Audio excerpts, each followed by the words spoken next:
परम सत्कार योग प्यारी साध संगत जी, प्यार और सत्कार से कहना धन निरंकार जी। साध संगत जी, इस बात को सभी मानते हैं कि परमपिता परमात्मा हर जगह है। कोई भी जगह ऐसी नहीं है जहाँ ये परमात्मा नहीं है, लेकिन इस बात को जानते सभी हैं, स्वीकारते बहुत कम हैं। जो स्वीकार लेते हैं वो फिर इस बात को कर्म रूप में ढालते हुए अपना जीवन व्यतीत करते हैं। संपूर्ण अवतार वाणी में शहनशाह बाबा अवतार सिंह जी महाराज भी हमें शब्द द्वारा समझाते हैं। हर जर्रे विच सूरत तेरी, हर पत्ते ते तेरा ना, इधर उधर चार चुफेरे तेरी सूरत तकदा हाँ। चंदन दे विच खुशबू तूए, गंगा दे विच निर्मलता, फुल्लां विच सुहप्पण तूए, कलियां दे विच कोमलता, सूझां दे विच सोझी तूए, तू कला तू कौशलता, सतगुरु सच्चा बूटा तूयो, दसवां द्वारा तेरा देश, कहे अवतार गुरु ने बख्शी अपनी बोली अपना वेश। सतगुरु ने हमें ब्रह्म ज्ञान देकर हमें बता दिया है कि यह परमपिता परमात्मा है और यह हर जगह है, हर जर्रे में बसता है, हर फूल में है, हर कली में है, चंदन में है, हर जगह है, हर जीव के अंदर व्यापक है। इसी पर आधारित ऐसी एक स्टोरी आप जी के चरणों में शेयर करने जा रही है। आप जी परवान करें, अगर कोई गलती हो जाए तो क्षमा करें। साध संगत जी कहते हैं, एक बार गोस्वामी तुलसीदास जी कहीं से लौट रहे थे कि सामने से कुछ चोर आते हुए दिखाई दिए। चोरों ने तुलसीदास जी से पूछा, तुम कौन हो? उत्तर मिला, भाई जो तुम हो वही मैं हूँ। चोरों ने उन्हें भी चोर समझा और बोले, मालूम होता है नए निकले हो, हमारे साथ चलो। तुलसीदास जी उनके साथ चल दिए। चोरों ने एक घर में सेंध लगाई और तुलसीदास जी से कहा, यहीं बाहर खड़े रहो, यदि कोई दिखाई दे तो हमें बता देना। चोर अंदर चोरी करने के लिए गए ही थे कि तुलसीदास जी ने अपनी अपनी झोली से, अपने बैग से शंख निकाला और उसे बजाना शुरू कर दिया। चोरों ने आवाज सुनी तो चोर डर गए और बाहर आकर देखा तो तुलसीदास जी के हाथ में शंख दिखाई दिया। उन्हें खींचकर वे एक ओर ले गए और पूछा, आपने शंख क्यों बजाया है? तो तुलसीदास जी ने कहा कि आपने ही कहा था जब कोई दिखाई दे तो हमें बता देना। मैंने अपने चारों तरफ देखा तो मुझे प्रभु श्री राम जी दिखाई दिए। मैंने सोचा कि आप लोगों को उन्होंने चोरी करते देख लिया है और चोरी करना पाप है, तुम्हें सजा मिलेगी, इसलिए आप लोगों को सावधान करना मैंने सही समझा, ठीक समझा। मगर भगवान श्री राम जी तुम्हें कहाँ दिखाई दिए? एक चोर ने तुलसीदास जी से पूछ ही लिया। तो तुलसीदास जी ने कहा कि भगवान का वास कहाँ नहीं है, ये तो हर जगह है, अंतर्यामी है, इनका सब तरफ वास है। मुझे तो ये इस समय संसार में सब जगह दिखाई दे रहे हैं, कैसे बताऊं? तुलसीदास जी ने जब ये बात कही तो चोरों ने सुना तो वे समझ गए कि यह कोई चोर नहीं, यह तो महात्मा है। अचानक ही चोरों के मन में उनके प्रति श्रद्धा भाव जाग गया और वे उनके पैरों पर गिर पड़े। उन्होंने चोरी करना छोड़ दिया और वे उनके शिष्य बन गए। जब सतगुरु की कृपा होती है, इस परम पिता परमात्मा की समझ आ जाती है, तो फिर चाहे कोई पापी हो, कपटी हो, मूर्ख हो, चोर हो, कैसा भी हो, वो संतों महापुरुषों की संगति करके वो संत महात्मा बन जाता है। जिस तरह अजामल डाकू, गणका वैश्या, भूमिया चोर, सज्जन ठग, कोटा राक्षस, इन सब के नाम आते हैं, लेकिन इन सब के नामों के साथ जो ये पहले कर्म करते थे वो सब बताया गया है। राक्षस, चोर, डाकू, जो भी थे ये सज्जन बनने से पहले, महात्मा बनने से पहले, वो इसलिए बताया गया है कि अपनी औकात ना भूले, गुरु की सौगात ना भूले। तो ये भी सज्जन बन गए। अगर कोई सोचे कि नहीं हमारा उद्धार नहीं हो सकता, नहीं, उद्धार सबका हो जाता है, लेकिन संतों की संगत करनी पड़ती है, सतगुरु की शरण लेनी पड़ती है। जब सतगुरु की शरण में इंसान आ जाता है तो जितने भी पहले के पाप गुनाह, ब्रह्म ज्ञान लेने से पहले के पाप गुनाह होते हैं, वो सब ये खत्म कर देता है, उन सबको नष्ट कर देता है। और आगे के लिए सतगुरु समझाते हैं कि हमने वो कर्म करने हैं जो सभी के लिए सुखदायी हो, अच्छे कर्म करने हैं, जैसे कि दूसरों की सहायता करनी है, दूसरों के दुख दर्द में काम आना है, हक हलाल की कमाई से अपना गुजारा करना है, किसी को भी किसी को भी परेशान नहीं करना, किसी को भी दुख नहीं देना, सबकी सेवा करनी है, परोपकार की भावना मन में लानी है। फिर इन बातों को जीवन में अपनाने के लिए सतगुरु कहते हैं, तो जब जीव इन बातों को कर्म रूप में ढाल लेता है तो वह संत महात्मा बन जाता है। तो इस तरह हमें इस स्टोरी द्वारा भी समझाया गया है कि जो ये परम पिता परमात्मा है ये हर जगह व्याप्त है, कोई भी जगह इससे खाली नहीं है, लेकिन हमने इस बात को अपने जीवन में अपनाते चले जाना है।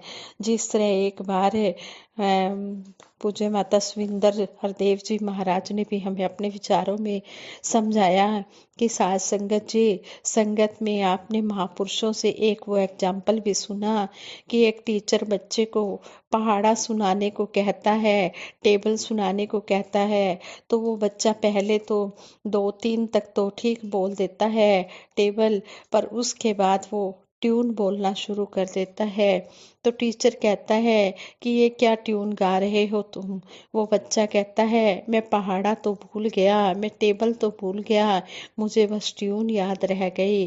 कहीं ऐसे ही हमारे साथ भी तो नहीं हो रहा कि हमें परम पिता परमात्मा की पहचान भी कराई जा रही है, इसके दीदार भी कराए जा रहे हैं, लेकिन हम उन बातों को, हमें सतगुरु समझा भी रहे हैं कि हमने ये कर्म करने हैं, हम उन कर्मों को अपने कर्मों में ढाल, उन बातों को अपने कर्मों में लाना भूल गए हों। लोगों के आगे तो हम इन बातों को सुनाते हैं वाह वाह कमाने के लिए, पर इन सबको हमने अपने जीवन में भी ढालना है। जो महापुरुष इनको अपने जीवन में ढाल लेते हैं उनका जीवन एक रोशन मीनार में बन जाता है और सबको उनके जीवन से सीख भी मिलती है।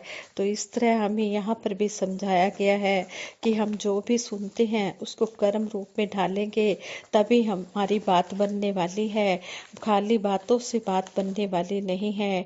परमात्मा एक है और धरती के सभी मानव इस एक प्रभु परमात्मा की संतान है। इस बात को सभी स्वीकारते तो हैं, लेकिन वास्तविक रूप में इसे मानते नहीं हैं।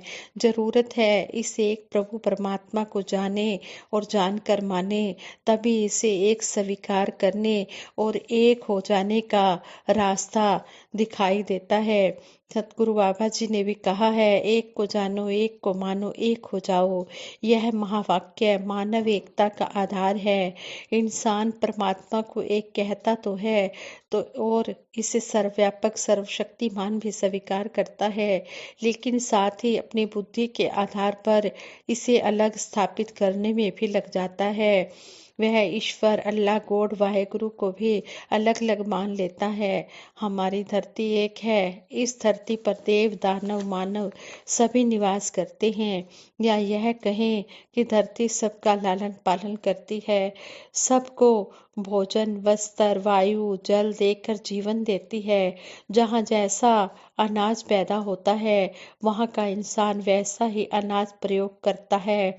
यह बात है तो बहुत सहज सी, लेकिन खान पान के तौर तरीके ही अक्सर मानव के बीच भेद और झगड़े पैदा करने का कारण बन जाते हैं। सही तो यही होगा कि सभी का खाना पीना शरीर की आवश्यकता के अनुसार हो। संसार के लोग अपनी आवश्यकता के अनुसार जो उनके शरीर के लिए जरूरी हो उसे भोजन रूप में स्वीकार करें। अगर किसी के खाने पीने पहनने पर नफरत ना की जाए तो स्वयं का मन भी अशांत नहीं होगा और सभी के साथ साथ चलने बढ़ने का रास्ता भी दिखाई देगा। वस्त्रों की कपड़ों की उपयोगिता भी शरीर की संभाल गर्मी सर्दी बरसात से इसकी रक्षा के साथ साथ सुंदरता देना भी है। लेकिन इसे भी मानव ने रंगों डिजाइनों आदि के आधार पर बांटने का आधार बना लिया है। सिर पर टोपी पगड़ी हैट पहना जाए या कुर्ता धोती कोट कमीज साड़ी या सलवार पहना जाए, यह हर एक की इच्छा पर निर्भर है। किसी को क्या पसंद है इसमें भेद हो सकता है, लेकिन बजाय इनकी सुंदरता का आनंद लेने के कपड़ों के लाल पीले हरे रंगों के प्रयोग के आधार पर बढ़ जाना और लड़ना झगड़ना सही नहीं है।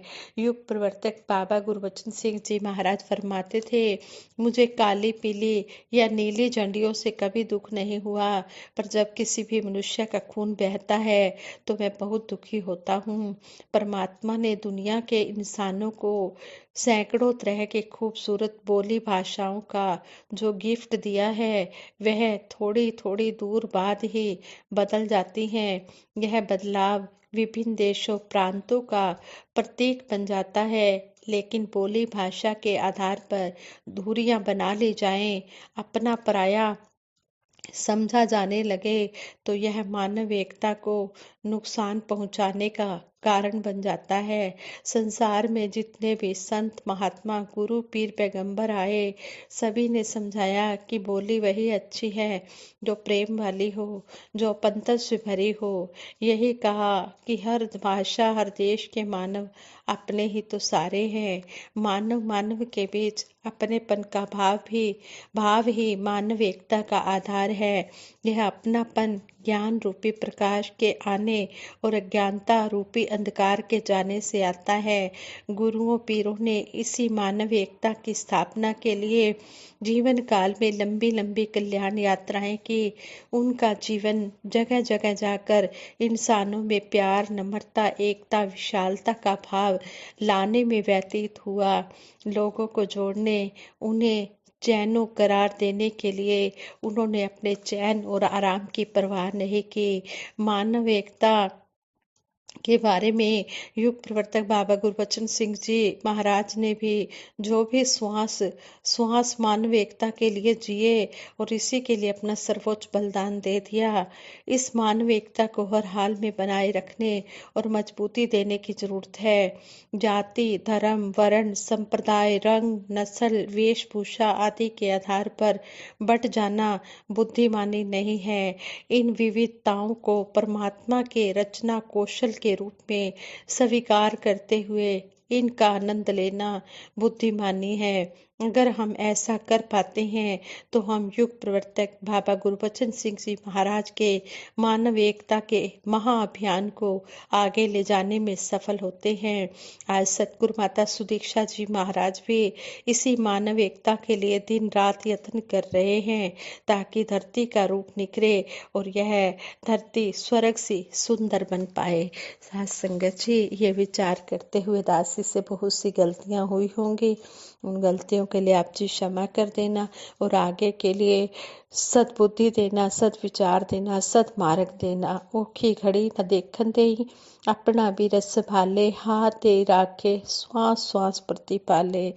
साथ संगत जी, सभी के भले की कामना करते हुए दासी सिमरन करवाएगी। सभी ने मिलकर सिमरन में साथ देना है। तू ही निरंकार मैं तेरी शरण हाँ मैनू बख्श लो। तू ही निरंकार मैं तेरी शरण हाँ मैनू बख्श लो। तू ही निरंकार मैं तेरी शरण हाँ मैनू बख्श लो।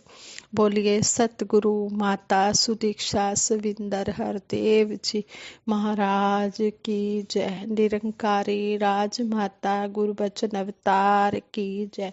साथ संगत जी बड़े प्रेम से कहना धन निरंकार जी।